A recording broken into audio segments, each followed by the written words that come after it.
Hey, it's AVTPro, Advanced Visualization Technology Productions. Okay, I want to finish my blog that I started the other day where I was talking about subtext and how you can use subtext to add a lot of drama, and a way to do that is by adding contrast. And contrast basically between the audio and the visual, so the dialogue and the performance. And we're talking about character performance subtext as opposed to scene performance. Scene subtext, sorry. So a classic example, and I mentioned is like uh, when you say like, "Oh, you can trust me," whereas like if somebody said that, you wouldn't trust them. So usually the eyes have it. So when you see somebody, what you see usually prevails over what they're saying to you. So a clear example, like I said, is contrast, and uh, which let's say somebody is playing with a knife, and they're drilling with the knife, playing with the end of the knife, like let's say like a pen. I don't have it up on me, but like with a pen, and they're playing with the knife and teasing with the knife and waving the knife in front of you. While saying, "Oh, I'll never hurt you. I'm good at that." You're not gonna trust them with that knife. So a really great example that most animators use by Milk Cow from Disney is Shere Khan and Kai from Jungle Book.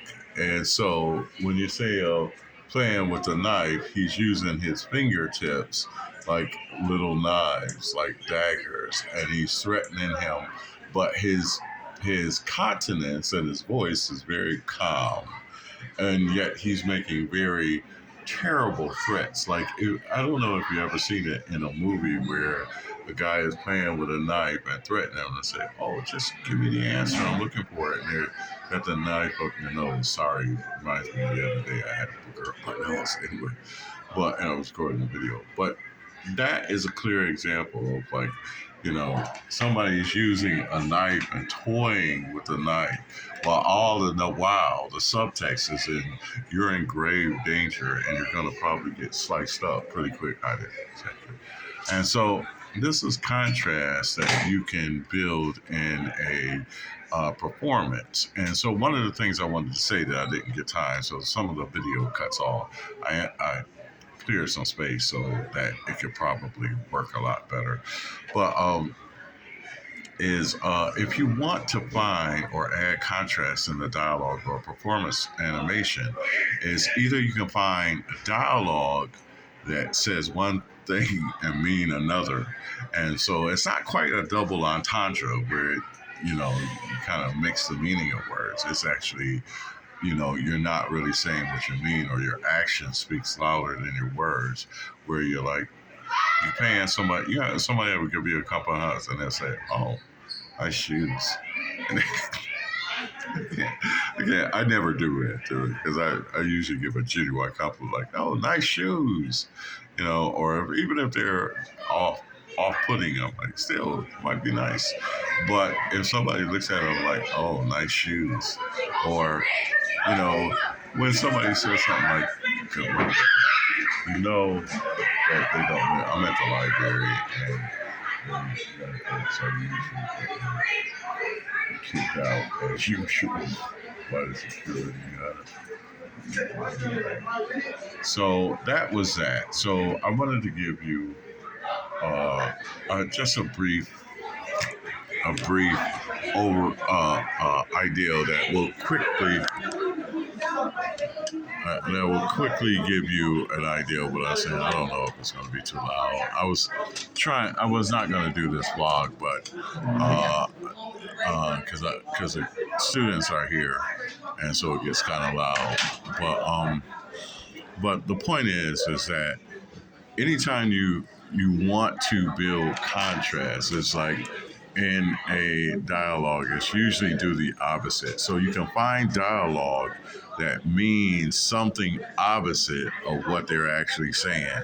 And then what you want to focus on is the expression. So if I say, oh, nice hat, or good luck with that. So the expression is the opposite of what the dialogue. So you would actually, make a peculiar expression. So there's your contrast. And so you can find it in the dialogue or you can just add it, So if you have something saying really nice, and then you just add it in the performance or the character animation.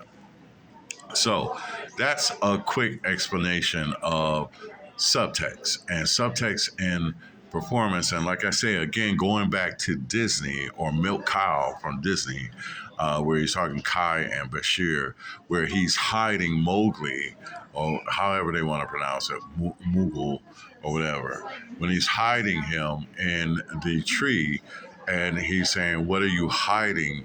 And they're doing all of, "Oh, nothing." They're doing all of this to create this contrast or this kind of dynamic of intention. So whatever they're saying, these two guys are basically trying to outwit each other and lying to each other and trying to manipulate and maneuver each other.